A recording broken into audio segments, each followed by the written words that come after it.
no outro final de semana e hoje veio acompanhada. Quem é o varão? Como é que é o nome dele? Josiel. Deus te abençoe, varão. Seja bem-vindo, em nome de Jesus. Fique à vontade em nosso meio. Vamos abrir a palavra de Deus na primeira carta de Paulo a Timóteo. Primeira carta de Paulo a Timóteo, capítulo 2.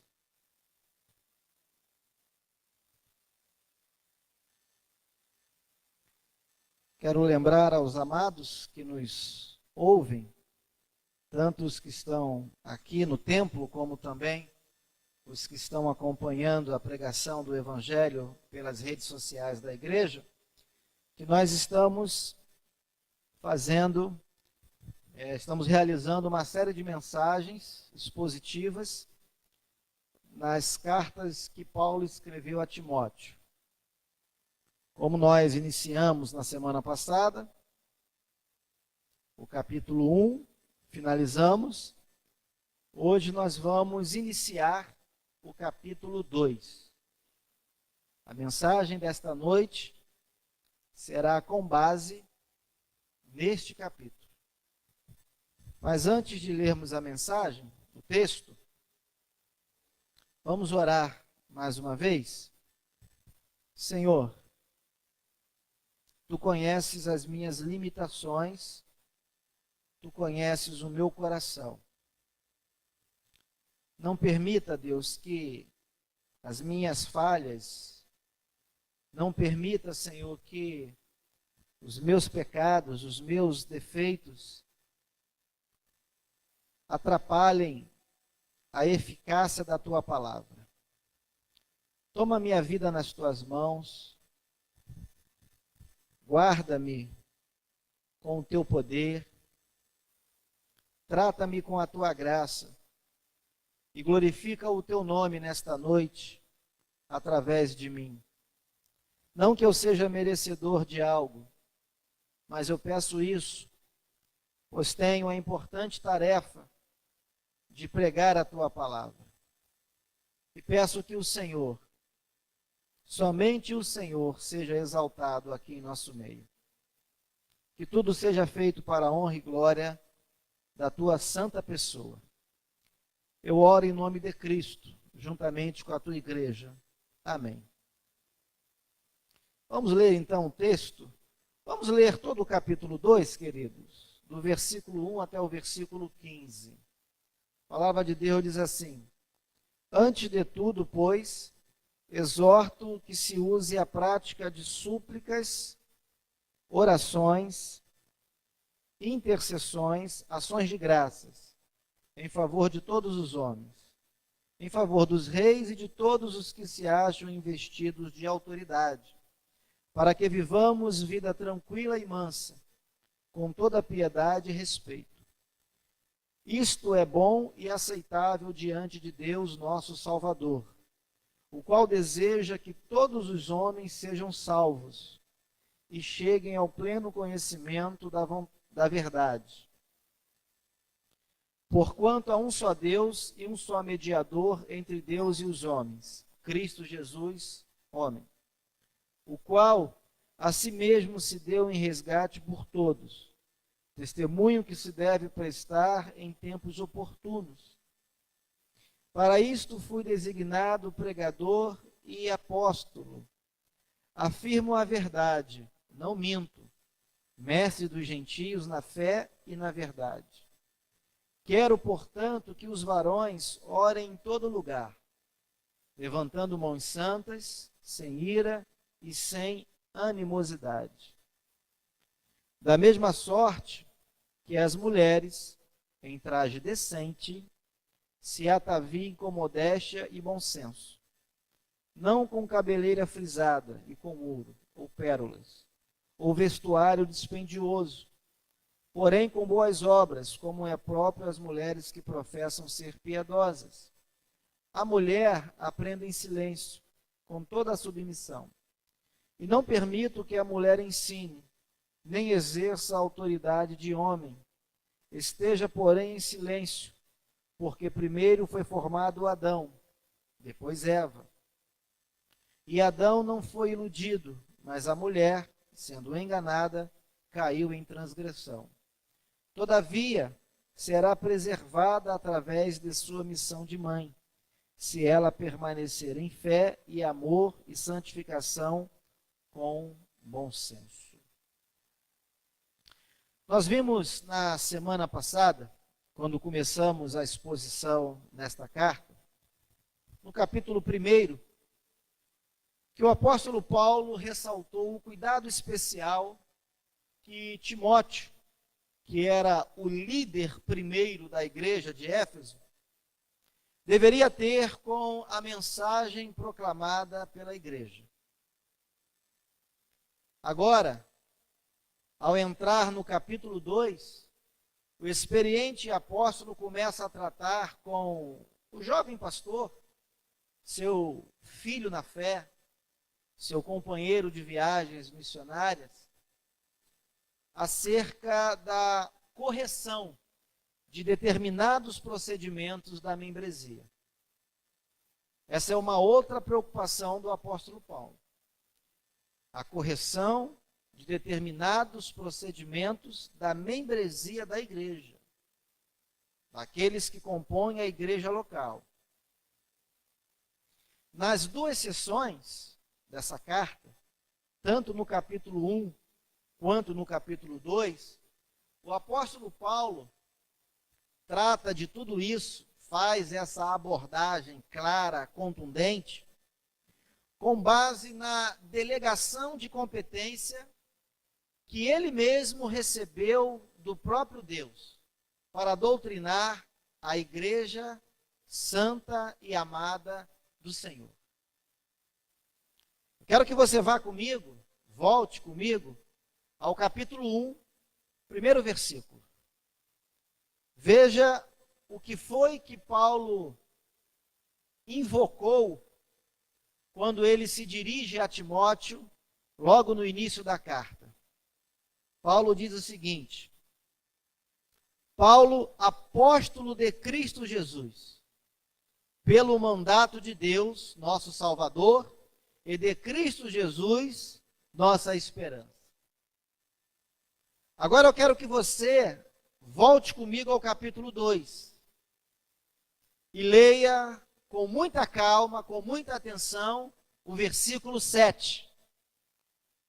Veja como Paulo reafirma a sua competência para fazer o que faz, para falar o que disse, para tratar daquilo que ele mesmo abordou. No versículo 7 do capítulo 2, Paulo diz: para isto fui designado pregador e apóstolo.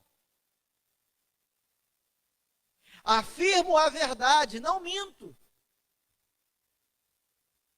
Mestre dos gentios na fé e na verdade. Então Paulo tem autoridade para escrever cada palavra dessa carta. Alguns costumam chamar o apóstolo Paulo de machista, de preconceituoso. É um grande equívoco aqueles que pensam dessa maneira. Hoje, na minha aula, aos jovens, durante a escola dominical, nós falávamos basicamente sobre a importância da pregação e de um tipo de pregação que é a pregação expositiva, que basicamente pode ser resumida como bem fez o eminente pastor Hernandes Dias Lopes. A pregação expositiva, ela se concentra basicamente em 3 verbos: ler, explicar e aplicar. Ou seja, você lê o texto, lê as Sagradas Escrituras, você explica o texto aos seus ouvintes, à congregação, e você aplica os princípios contidos no texto à vida da igreja, à vida das pessoas. Isso é a pregação expositiva. A pregação expositiva não parte de ideias pré-concebidas de quem fala, de quem discursa. A pregação expositiva não parte de algo que está na cabeça do pregador. A pregação expositiva, ela parte do texto. É o texto que contém a mensagem. Cabe ao pregador estudar o texto, compreender o texto, explicar o texto aos seus ouvintes e aplicar os seus princípios na vida das pessoas. É por isso que a pregação expositiva, na revista que nós estamos estudando, ela é tida como a primeira marca de uma igreja saudável.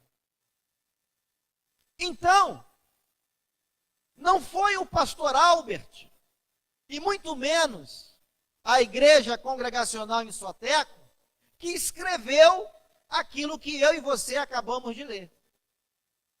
Quem escreveu isso aqui foi uma pessoa especialmente separada por Deus para falar cada palavra que disse, porque tinha autoridade. Quem escreveu isso aqui foi alguém que teve um encontro com Jesus. Alguém que viu Jesus ressurreto durante o caminho. Você viu Jesus ressurreto? Jesus ressurreto algum dia apareceu na sua frente e te comissionou de uma forma especial, como fez com o apóstolo Paulo? Não. Você não tem autoridade apostólica. Mas Paulo tinha. E porque tinha autoridade apostólica, ele tinha competência para dizer tudo o que disse. Quem foi inspirado para escrever essa carta, não foi você e nem fui eu. Foi Paulo. Então, a sua opinião vale menos do que Paulo disse. A maneira como você pensa que deveria ser a igreja, a maneira como você pensa que as pessoas deveriam se comportar na casa de Deus, vale muito menos do que aquilo que o texto inspirado pelo Espírito Santo de Deus tem a nos dizer. É por isso que a pregação expositiva não pode faltar a uma igreja que quer crescer. A mensagem não está aqui. A mensagem está nas Sagradas Escrituras. Então a gente só apresenta a mensagem. A gente não inventa. A gente não viaja. Eu até brinquei, me perdoe, mas eu brinquei hoje na aula, né? Tem uma propaganda aí que o pessoal toma Red Bull, né? Bate asas e sai voando. Não tem um negócio desse aí na propaganda? Então, o pregador não pode ser daqueles que sai voando, né, esquece o texto e nunca mais volta para o texto. O pregador tem que estar centrado no texto. Ele tem que compreender o texto. E ele tem que expor o texto para as pessoas. Então, é isso que Paulo faz. Paulo diz, olha, o que eu vou dizer para você, Timóteo, eu tenho autoridade para falar. Eu fui separado por Deus para essa função. E você é pastor. Nós vimos isso na semana passada. Você foi chamado para liderar o rebanho de Cristo. Então, abre os seus ouvidos e ouça com bastante atenção tudo aquilo que eu tenho para te dizer. Porque você vai precisar também, na igreja em que você pastoreia, a lidar com essa situação. Então, eu estou te passando esse conhecimento. Eu estou te passando essas dicas, eu estou te dando essas instruções para que você possa conduzir a igreja de Deus da melhor forma possível. Então, amados, o intuito do apóstolo Paulo com essa carta, ou com essas cartas, é restabelecer dois princípios básicos para que a igreja mantenha a sua disciplina e a sua eficácia durante a sua vida, em especial no culto público, nas reuniões públicas da congregação. Essa é a preocupação do apóstolo Paulo. Uma igreja não pode andar indisciplinadamente. desordenadamente. E esse intuito do apóstolo Paulo, ele pode ser muito bem traduzido naquilo que o próprio apóstolo escreveu na carta aos Coríntios, na sua primeira carta aos Coríntios. Abra sua Bíblia na primeira carta de Paulo aos Coríntios, no capítulo 14, versículo 40. Veja como o apóstolo Paulo é enfático quando ele quer doutrinar a igreja. Veja como o apóstolo Paulo é muito claro quando ele quer ensinar como a igreja deve caminhar, como a igreja deve proceder, como cada um de nós deve se portar, como é que devem ser os nossos cultos, como devem ser as nossas reuniões. Veja o que o apóstolo Paulo diz aí, ele vai falar que tudo seja feito com o quê? Decência e ordem. É uma outra maneira de Paulo dizer o que disse na sua primeira carta a Timóteo. Paulo está preocupado com isso. Os escritores, os comentaristas, os historiadores da igreja, eles são unânimes em dizer que, muito provavelmente, o pastor Timóteo estava enfrentando na igreja que pastoreava dificuldades nessa ordem. A igreja estava bagunçada. As reuniões públicas eram desordenadas. As pessoas, as famílias, viviam desordenadamente.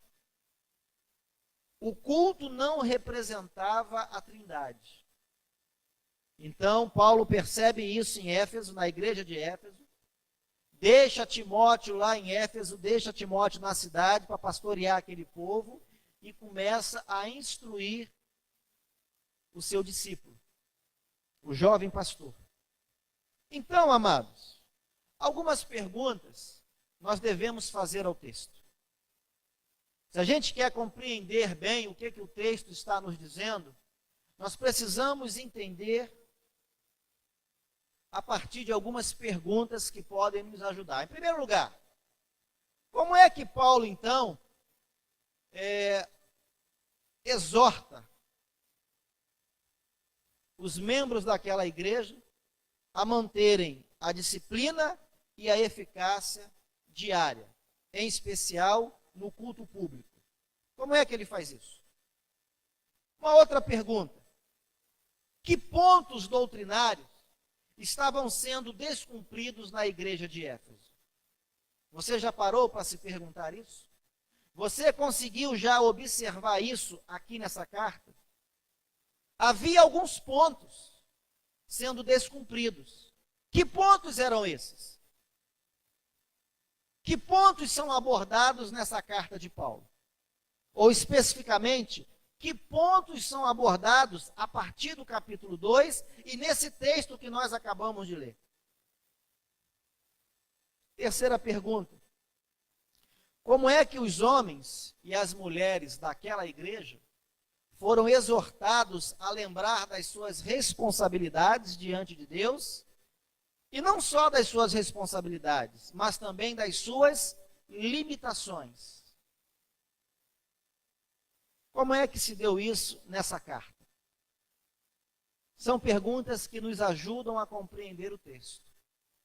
Nesta noite, eu quero ver com vocês apenas um ponto doutrinário. Nós temos mais um aqui que eu poderia explorar, mas o tempo não será suficiente. Até porque talvez seja um ponto mais polêmico. E esse eu vou deixar, se Deus permitir, para outra ocasião. Então, o ponto que eu quero abordar, que já vai nos dar bastante argumento, é o ponto doutrinário da oração. Oração. Eu quero ler com você novamente o versículo 8. Olha para o versículo 8 do capítulo 2. O que está escrito nele? Paulo escreveu assim: Quero, portanto, que os varões orem em todo lugar, levantando mãos santas, sem ira e sem animosidade. A palavra animosidade significa antipatia, significa aversão. Paulo está dizendo o que ele espera dos varões e como tem que ser a oração da igreja ou a oração no culto. Perceba que o apóstolo Paulo, ele começa pelos homens, ele começa pelos varões, e ele associa os varões ao exercício espiritual da oração, um dos pilares da igreja. Aliás, queridos, você já deve ter percebido que a oração recebe a primazia nessa carta, nesse capítulo. Vamos começar a ler o capítulo 2 novamente? Como é que Paulo começa a escrever esse capítulo? O que Paulo diz? Ele usa uma expressão muito interessante. Ele diz o quê? Antes de tudo. Ou seja, antes de qualquer coisa. Antes de qualquer coisa. Antes de eu falar de qualquer outro assunto, eu vou começar agora a falar sobre a oração. Então veja que a oração, ela é um assunto primordial na vida da igreja. A oração é um assunto especial na vida diária de uma congregação. A igreja não pode abrir mão da oração. Uma igreja saudável, uma igreja bíblica tem que ter apreço pela oração. O crente que não ora é um crente que caminha na contramão da doutrina apostólica. Paulo começa assim o capítulo 2. Antes de tudo, a oração na vida de Paulo é a primazia. É de suma importância. Aliás, não apenas na vida do apóstolo Paulo. Abra sua Bíblia em Atos capítulo 6, versículo 4.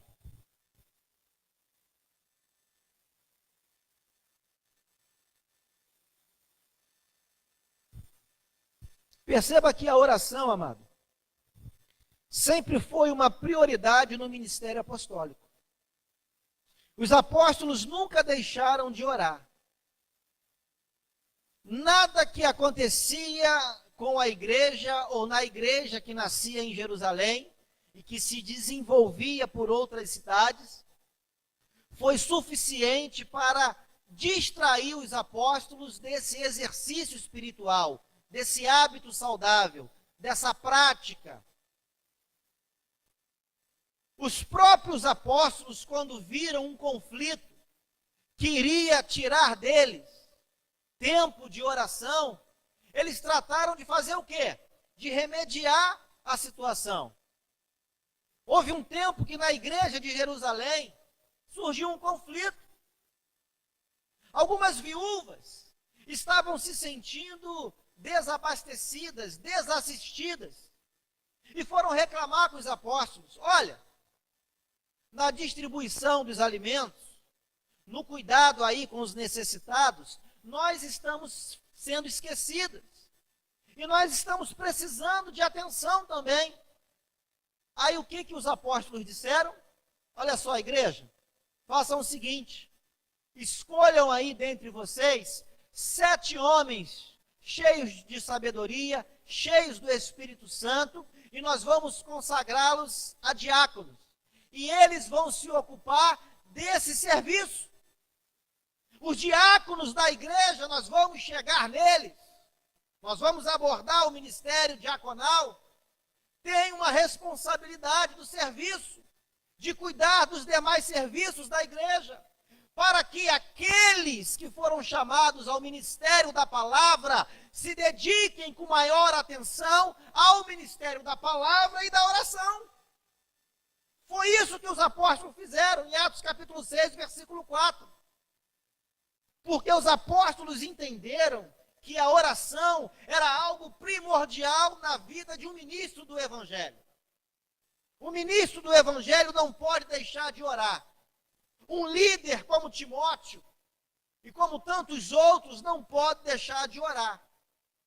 Pastor Hernandes Dias Lopes, ele chega a dizer que a oração tem até a primazia na pregação da palavra. Que não é sem efeito, que no texto bíblico, a oração, aí no versículo 4, vem primeiro do que a pregação da palavra. Vem ou não vem aí na sua Bíblia? Quem é que vem primeiro? A oração ou a pregação da palavra? O que está escrito aí na sua Bíblia? Primeiro vem a oração. Primeiro vem a oração. Pastor Hernandes Dias Lopes diz que primeiro vem a oração porque é na oração ou por meio dela que você fala com Deus. E importa, em primeiro lugar, falar com Deus do que falar com os homens. Na pregação, você fala aos homens. Na oração, você fala a Deus.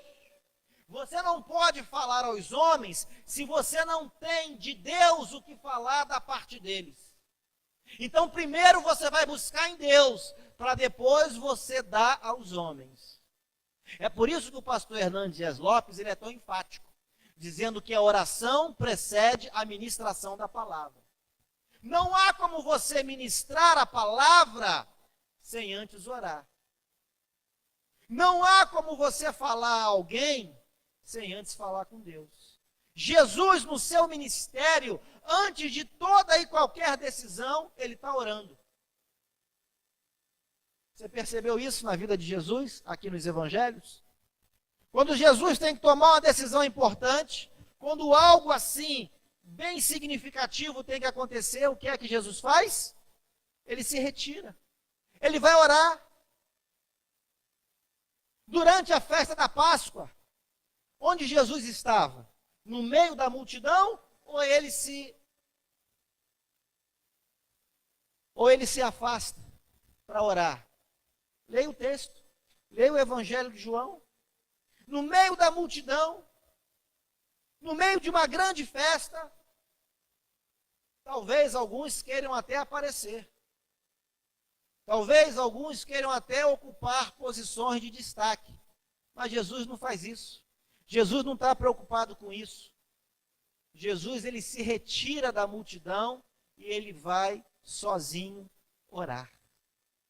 Há momentos em que ele ora e chama alguns discípulos para orar com ele, até para que ele pudesse ensinar pelo exemplo. Então Jesus chama discípulos para orar com ele. É a pedagogia de Jesus. Jesus ensina falando e ensina fazendo. Ele fala e dá o exemplo. Tem gente que só fala, mas não dá o exemplo. Então, queridos, em primeiro lugar, a oração tem a primazia, antes de tudo. Em segundo lugar,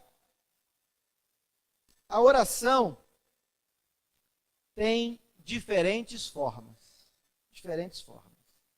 Vamos olhar de novo com atenção para o versículo 1. O que o apóstolo Paulo está dizendo aí? Antes de tudo, pois, exorto que se use a prática. Grifa aí. Súplicas, orações, intercessões, ações de graças. O apóstolo Paulo, aqui nesse trecho do primeiro versículo, ele está fazendo uso de 4 substantivos dos 7 existentes, no mínimo, na língua grega, para falar sobre o exercício espiritual da oração.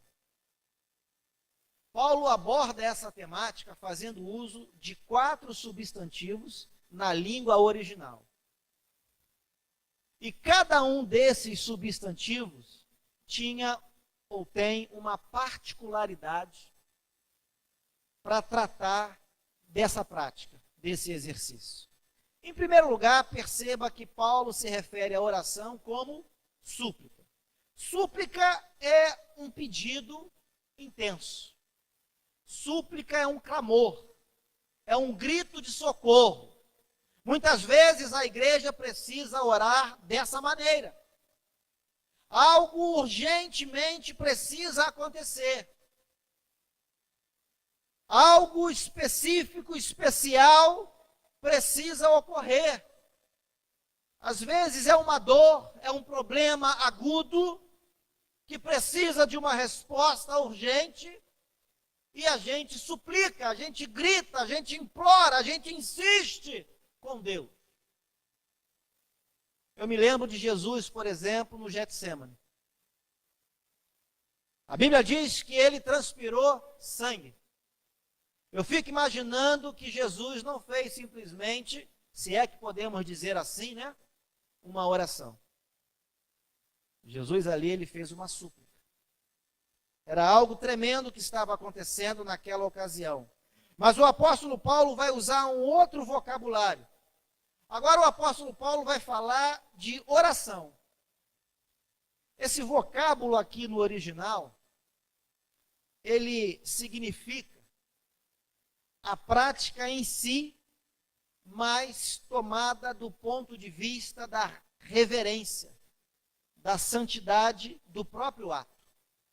A palavra aqui, oração, designa o ato em si, mas traz a ideia de um ato sagrado, de um ato reverente. Amados, com todo o amor, mas também com toda a doutrina, quando a gente se reúne para orar, amados, nos nossos cultos de oração, a gente precisa orar. A gente precisa conversar menos e orar mais, porque é um ato sagrado.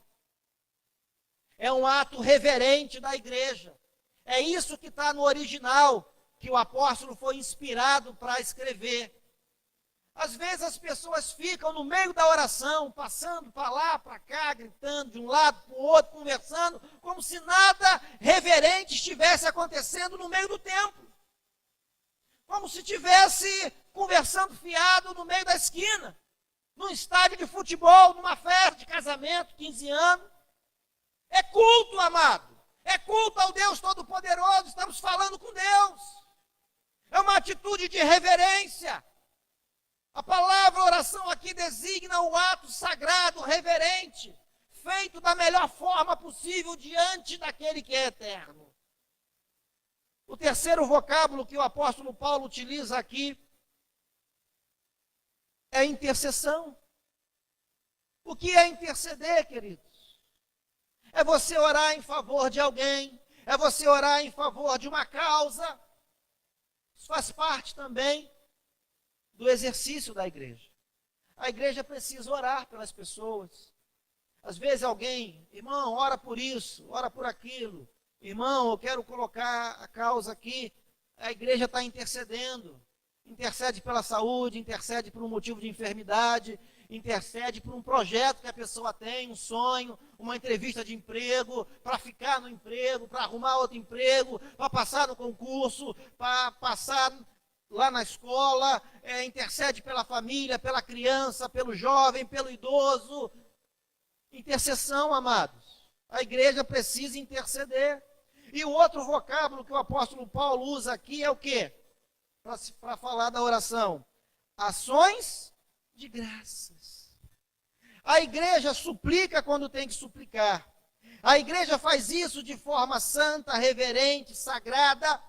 A igreja intercede pela vida, pelas causas, pelos problemas de outras pessoas, inclusive, mas a igreja também precisa aprender a agradecer a esse Deus.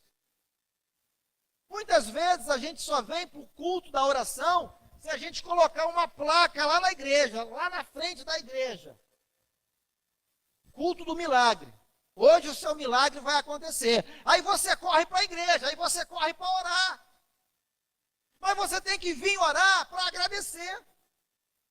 Agradecer pela tua vida, agradecer pela tua salvação, agradecer pelo teu ministério, agradecer pela tua família, agradecer pelo teu emprego, agradecer pelo livramento que você recebeu. E acima de tudo isso, queridos, agradecer pela existência desse Deus, pela sua realeza, pela sua majestade, pela sua fidelidade. Quantos de nós já não agradecemos mais? Porque Deus é fiel, porque Ele cumpre a sua palavra, porque Ele é poderoso.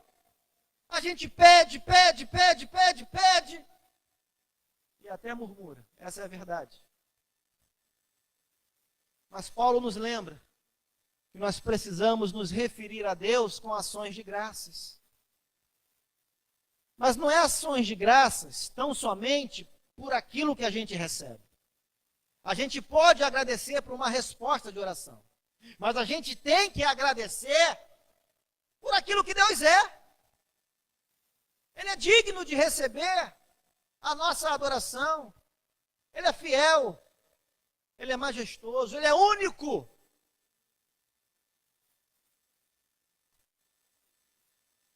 Terceiro lugar, queridos, ainda sobre a oração, eu quero que você veja comigo agora a abrangência da oração. A abrangência da oração. Já vimos a primazia da oração no versículo 1. Já vimos as diferentes formas de oração também no versículo 1. Agora, no versículo 1 e no versículo 2, eu quero ver com a igreja a abrangência da oração. A amplitude dela. Paulo vai dizer, no final do versículo 1, e já entrando no versículo 2. Olha para a sua Bíblia, não olha para mim não. Olha o que Paulo vai dizer. A gente deve fazer súplicas, orações, intercessões, ações de graças em favor de todos os homens. Aí no versículo 2, Paulo vai dar exemplos de quem são esses homens. Paulo fala de uma forma abrangente, e no início do versículo 2 ele vai explicar o que ele quer dizer com a expressão todos os homens. Ele vai dar agora as categorias. Ele não vai falar de todas, mas ele vai começar a oferecer alguns exemplos para clarear o entendimento daquilo que ele mesmo acabou de dizer. Então Paulo vai dizer, em favor de todos os homens, em favor dos reis e de todos os que se acham investidos de autoridade. Amados, o que nós precisamos aprender aqui sobre oração? Ninguém nesta vida deve ficar de fora da influência da oração. Ninguém. A oração deve alcançar as mais diversas pessoas. Todos devem ser alvo da oração da igreja. Todos, sem exceção.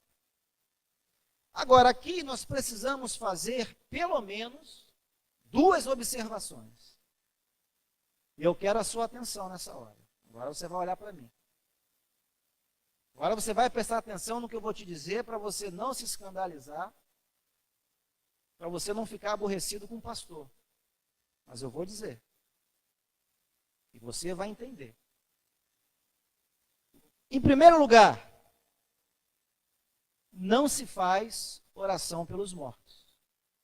Quando Paulo diz que nós devemos fazer oração por todos os homens, Paulo certamente não está incluindo aqui na sua fala a oração pelos mortos. Então, dependendo da sua origem religiosa, lá se faz oração pelos mortos. Mas eu quero te dizer que na sã doutrina, no ensinamento apostólico, que foi transmitido pelo próprio Senhor Jesus a eles, a oração alcança os vivos. Se Paulo quisesse abranger aqui oração pelos mortos, certamente Paulo não teria deixado de fora as pessoas nessa situação.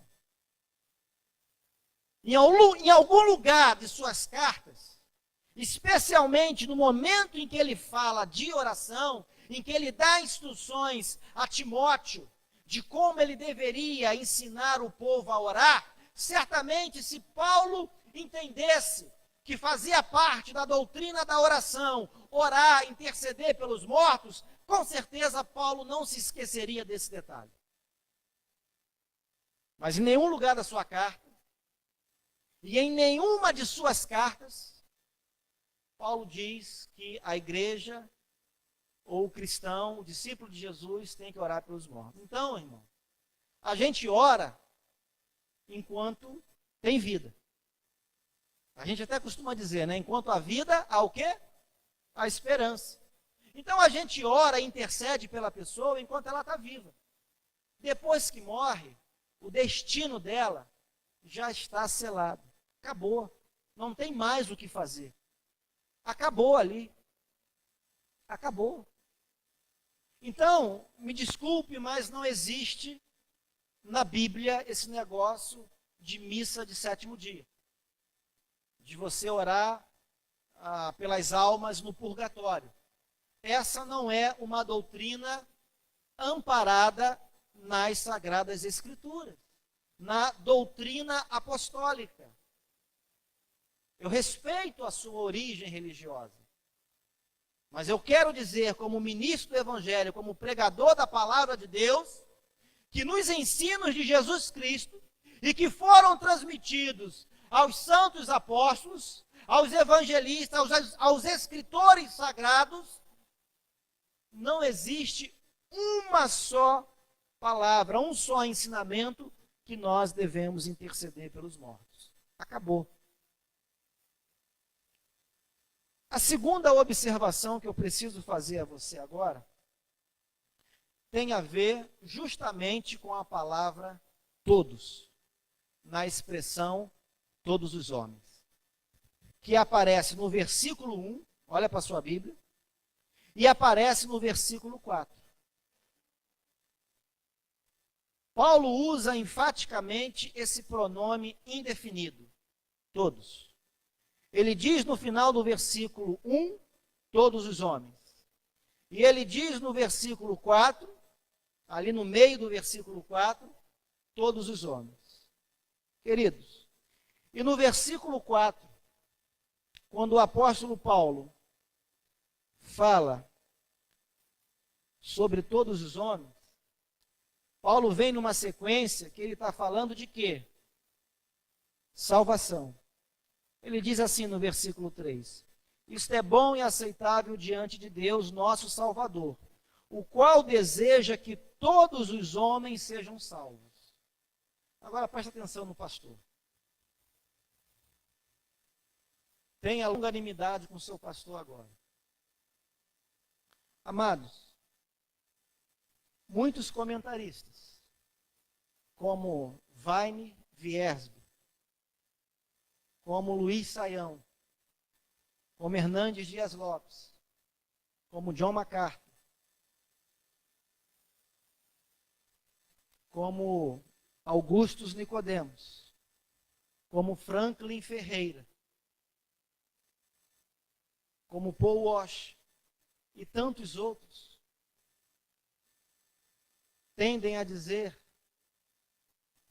que essa palavra todos aqui tem um sentido muito mais qualitativo do que quantitativo. Pastor, o que o senhor está querendo dizer com isso? Eu explico. Quando Paulo diz aqui que o desejo de Deus é que todos os homens sejam salvos, se a gente entende essa expressão no sentido quantitativo, a gente então começa a ter conflitos com outras passagens das Sagradas Escrituras. E a diaconisa Carmosina, que deu aula hoje sobre teologia bíblica, e na quinta-feira nós estudamos em particular um pouquinho só do que era teologia bíblica ali no gabinete, não é? Os irmãos que aprenderam teologia bíblica devem entender que a melhor intérprete da Bíblia é a própria Bíblia. Um versículo não pode entrar em contradição com outro versículo. Se nós entendemos esse verso aqui, se nós entendemos essa expressão no sentido prioritário, de quantidade e não de qualidade, a gente então fica de saia justa para explicar, por exemplo, João 6,37. Abra sua Bíblia em João 6,37. Eu quero falar e quero mostrar para você.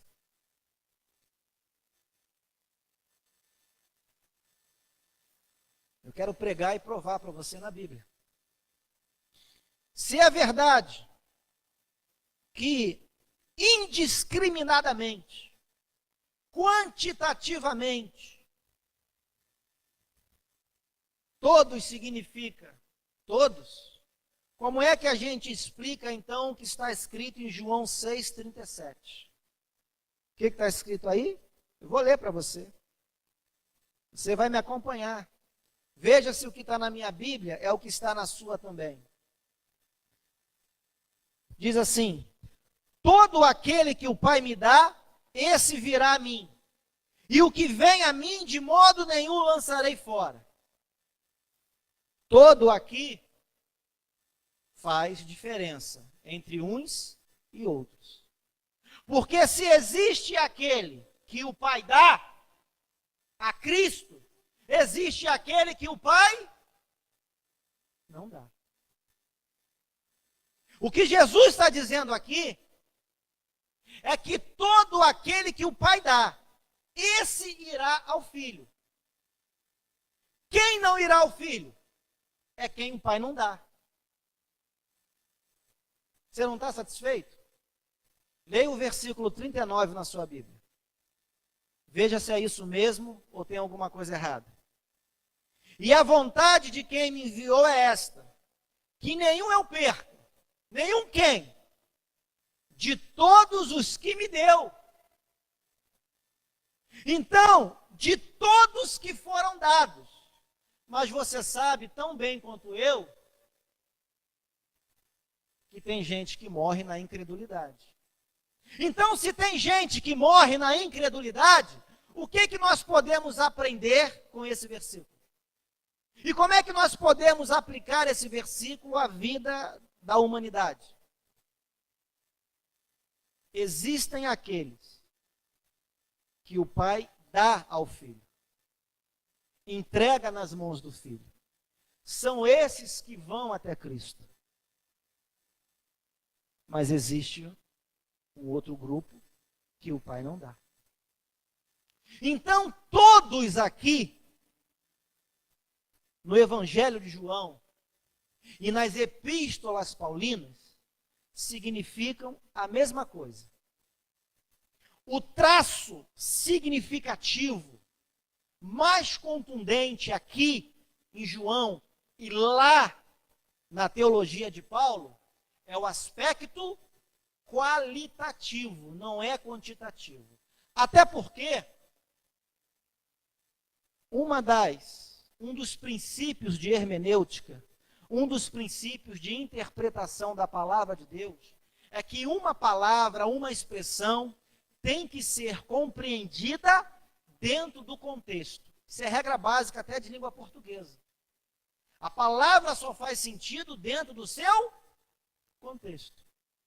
Se eu digo para você, achei um gato no telhado, fazendo ninho. Gato significa o quê? Um animal, um felino.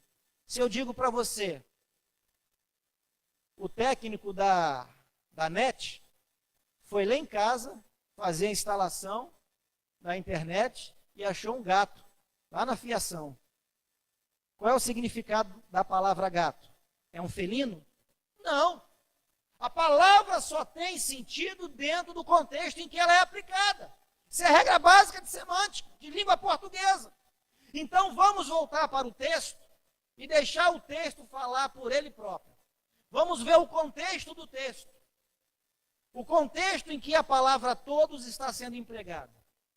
O que o apóstolo Paulo diz no versículo 1? Que nós devemos fazer súplicas em favor de quem? De todos os homens. Agora pensa comigo.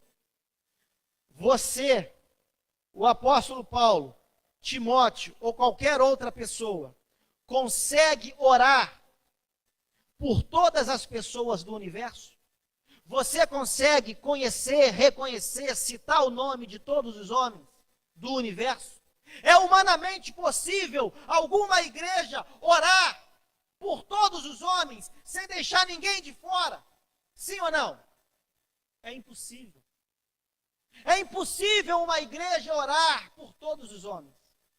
Você não conhece nem sequer a metade de todos os homens que moram no bairro Soteco, onde você mora. Eu duvido que você já orou por todas as pessoas do seu bairro. E não é aquela oração genérica. Senhor, abençoa o bairro do Soteco. Ah, pastor, orei por todo mundo do Soteco. Não é isso não. Não é isso não. Aqui é forçar o texto. É arranjar uma desculpa. Humanamente falando, ninguém consegue orar por todo mundo individualmente. Então, o significado dessa palavra não é quantidade, é qualidade. Quem prova isso é o texto. Porque Paulo, na sequência, ele vai explicar o que ele quer dizer. Paulo está querendo dizer que nós devemos orar por todos os homens, ou seja, por todas as categorias de pessoas. O evangelho é para alcançar todas as categorias diferentes de pessoas. A oração da igreja tem que abranger diferentes pessoas, em suas diferentes particularidades, em seus diferentes níveis. Nós não podemos deixar de orar pelo professor porque é professor. Não, eu vou orar pelo empresário porque é empresário, mas pelo professor eu não oro. Eu vou orar por quem tem um carro novo, mas por quem tem um carro velho eu não vou orar. Eu vou orar pelos homens, mas não vou orar pelas mulheres. Eu vou orar por A, por B e por C, mas por D, por E e por F eu não vou orar, porque eu tenho as minhas reservas. Não! A igreja tem que orar por todos. Todos. Inclusive por aqueles que exercem cargo de autoridade no nosso país ou no mundo. E aí Paulo então especifica. E sabe por que Paulo é enfático quando ele fala de autoridade? Porque nessa época em que a carta foi escrita, o imperador romano da época era o perverso Nero. Quando você estuda a história da igreja, Nero foi aquele que mandou matar Paulo. Nero foi aquele que mandou matar Pedro. Nero foi aquele que tocou fogo em Roma e culpou os cristãos para poder condená-los e assassiná-los.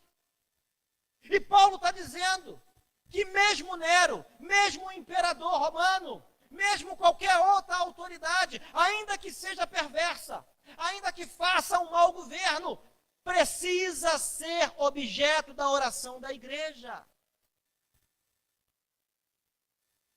Em vez de você ir para a internet para ficar falando mal de A, de B e de C, por que você não dobra o teu joelho e vai orar? Por que você não ora pela autoridade que te governa? Em certo sentido, a tua vida, a segurança no bairro onde você mora, a saúde do teu estado, a economia do teu país depende desses homens, que numa canetada pode tomar uma decisão que prejudique a tua vida, que mande fechar essa igreja e cause um conflito entre nós. É isso que você quer? É assim que você quer viver? Então ore por quem te governa, ore pelo teu líder da própria igreja, para que também faça uma boa liderança. Em vez de ficar falando mal, em vez de ficar criticando, dobra o teu joelho e vai orar por esses homens, por essas pessoas que estão investidas de autoridade. É sábio, é prudente orar por esses homens, orar por essas autoridades. Está com raiva do Putin? Ora por ele. Acha que ele cometeu um erro? Ora pela vida dele, para Deus tocar no coração dele. Ele aperta o botão lá e manda uma bomba nuclear e... Olha o problema. Olha o problema. Está achando que a gasolina está cara? Ora por esses homens que governam o Brasil e governam o mundo, porque uma guerra entre Rússia e Ucrânia afeta a distribuição de petróleo, afeta a distribuição de gás natural. Isso impacta a nossa economia e você acaba sendo afligido. Então ora por essas vidas. A igreja tem que orar.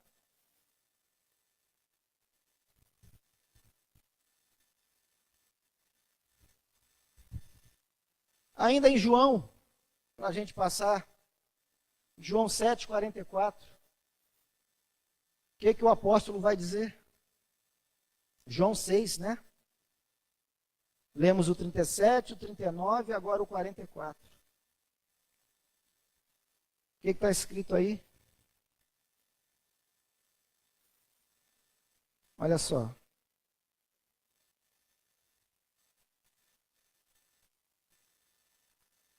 Ninguém pode vir a mim se o Pai que me enviou não o trouxer. Então, quando você vai a Deus, pode ter certeza que é Deus quem está levando você. Quando você não vai, é Deus quem não está te levando.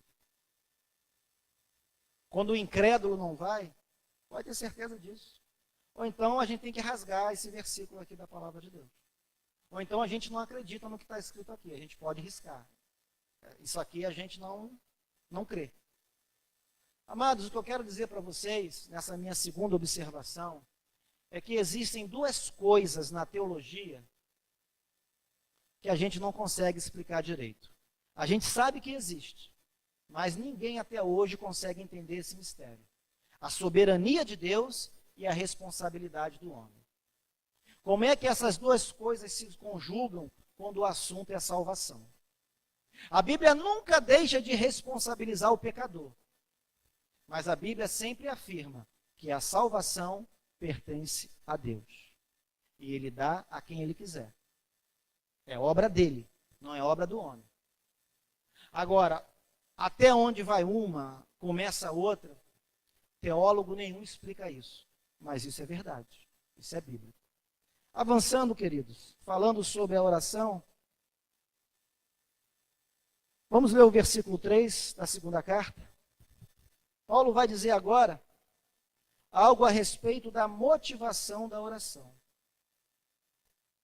Por que a igreja deve orar? Apesar dos nossos cultos de oração, e quando eu falo dos nossos cultos, eu estou falando de uma forma abrangente realmente. Eu não estou falando especificamente da igreja de Sotero, eu estou falando do povo de Deus. Os nossos cultos de oração são os mais sofridos, são os mais minguados. Se eu colocar uma faixa ali, venha que hoje vai ter festa, essa igreja vai estar lotada. Agora, se eu colocar no boletim que quarta-feira tem culto de oração, ou sexta-feira tem culto de oração, aparece meia dúzia de gente. As pessoas não gostam de orar, não querem orar. E Paulo está enfatizando a importância da oração. O crente não ora na igreja, o crente não ora dentro da sua casa, esse crente ora onde? Esse crente ora em que lugar? Esse crente ora quando? Como é que está a vida de oração desse homem, dessa mulher de Deus? Não ora aqui dentro, não ora lá fora, não ora em casa, ora onde? Ah, pastor, eu estou orando quando eu estou na condução, quando eu estou no ônibus, eu estou orando. Tudo bem, você pode orar. Mas essa é a tua vida de oração de qualidade que você tem? Isso é o melhor que você pode fazer em relação à oração? É orar quando está dirigindo, quando está havendo trânsito, se ele abriu o sinal ou não? Isso é o melhor que você pode fazer em termos de oração? Jesus, queridos, olha o versículo 3 de Timóteo. O que está escrito aí? Isto é bom e aceitável diante de Deus. Por que você precisa orar? Porque Deus se agrada da oração da igreja. Deus se agrada da oração do crente. Agora, não é orar de qualquer jeito. É orar de acordo com o que as Sagradas Escrituras dizem. O próprio Senhor Jesus, em Mateus 6, versículo 5, ele chamou os fariseus de hipócritas. Sabe por quê? Porque os fariseus oravam para impressionar as pessoas. Levantavam as mãos, falavam em alta voz, oravam nas praças públicas, para chamar a atenção das pessoas. Eles queriam os aplausos, queriam a glória do homem. E Jesus vai falar que eles eram hipócritas. O verdadeiro cristão, amado, ora para agradar a Deus, não para agradar os homens. Ora de acordo com a vontade de Deus, com aquilo que está nas Sagradas Escrituras. Tiago, capítulo 4, versículos 2 e 3, ele disse, olha, você nada tem porque você não pede. Você pede e não recebe. Porque quando pede, pede mal. Pede para usar com a sua própria cobiça, com a sua própria vontade. Então tem gente que está orando, mas a oração não está subindo. Sabe por quê? Porque ora em desacordo com a vontade de Deus. Jesus nos ensinou a orar. Jesus ensinou os seus discípulos a orar. E ele diz em Mateus 6, a partir do versículo 6, tu, porém, quando orares, entra no teu quarto e fechada a porta, orarás a teu pai que está em secreto. E teu pai que vem em secreto te recompensará. E orando não useis de vã repetições como os gentios, porque presumem que pelo seu muito falar serão ouvidos. Não vos assemelheis, pois, a eles, porque Deus, o vosso Pai, sabe do que tem de necessidade, antes que lhe o peçais. Portanto, vós orareis assim, Pai nosso que estás no céu, santificado seja o teu nome, venha o teu reino, faça-se a tua vontade, assim na terra como no céu. Tem gente que ora para que a vontade dele ou dela seja feita. E para finalizar, queridos, qual é a base da nossa oração? Está no versículo 5, que nós acabamos de ler. Vamos lá? 2 Timóteo, ou melhor, 1 Timóteo, capítulo 2, versículo 5. O apóstolo Paulo vai dizer assim, porquanto há um só Deus e um só mediador entre Deus e os homens, Cristo Jesus. Amados, a oração da igreja deve ser fundamentada na pessoa e na obra de Cristo. Ele é o nosso único e suficiente mediador. É Ele que nos leva até o Pai. É Ele que é o nosso sumo sacerdote. É Ele que adentrou nos santos dos santos. E nele e por Ele nós temos acesso ao Pai. A igreja ora em nome de Jesus. Foi graças à obra vicária de Cristo, que morreu sem pecado, que nós podemos falar com Deus. Então, quando você orar, não ore em nome de Maria, não ore em nome de João, não ore em nome de Paulo, não ore em nome de Albert, não ore em nome de Joãozinho, de Zezinho. Ora em nome de Jesus. Se você está fazendo oração em nome de outra pessoa, tenha certeza que isso não é bíblico. Deus não está recebendo a sua oração feita em nome de outra pessoa. O único que tem competência e capacidade para nos representar diante de Deus é Cristo Jesus, o Deus homem. Para finalizar, amados, como é que a gente então pode aplicar isso às nossas vidas? A vida da igreja, a vida de Soteco, por exemplo. Em primeiro lugar, cada um de nós deve nutrir intenso desejo de orar. Você tem esse desejo de orar? Como é que vai a sua vida de oração? E quando orarmos, amados, devemos orar de acordo com as recomendações bíblicas. Não adianta fazer oração de fariseu, oração de hipócrita, oração egoísta, oração em desacordo com a vontade de Deus. Segundo lugar, a oração eficaz, nós precisamos entender isso, exige que o nosso coração esteja em ordem diante de Deus e dos nossos irmãos em Cristo Jesus. É por isso que muitas vezes nós oramos por aquelas pessoas que nos causam raiva. Porque é a vontade de Deus que nós oremos por elas também. Ou você só quer orar pelos seus amiguinhos, por aqueles que vivem rindo para a sua cara. Aprenda que você deve orar também pelos seus inimigos, por aqueles que falam mal de você, por aqueles que fazem você passar raiva. Você deve interceder pela vida deles. Essa é a vontade de Deus. A igreja tem que orar por essas pessoas.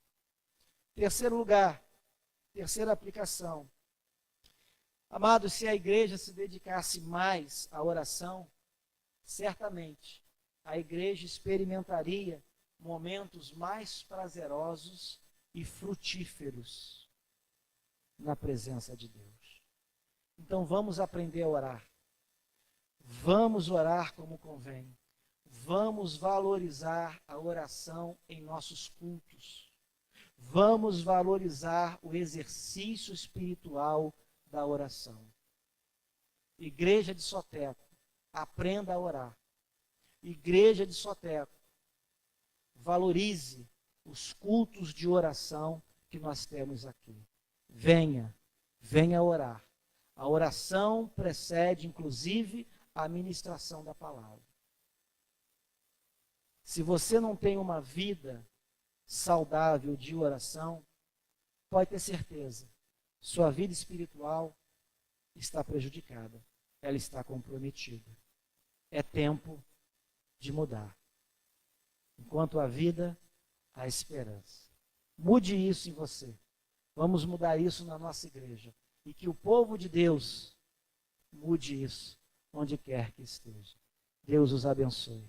Mateus.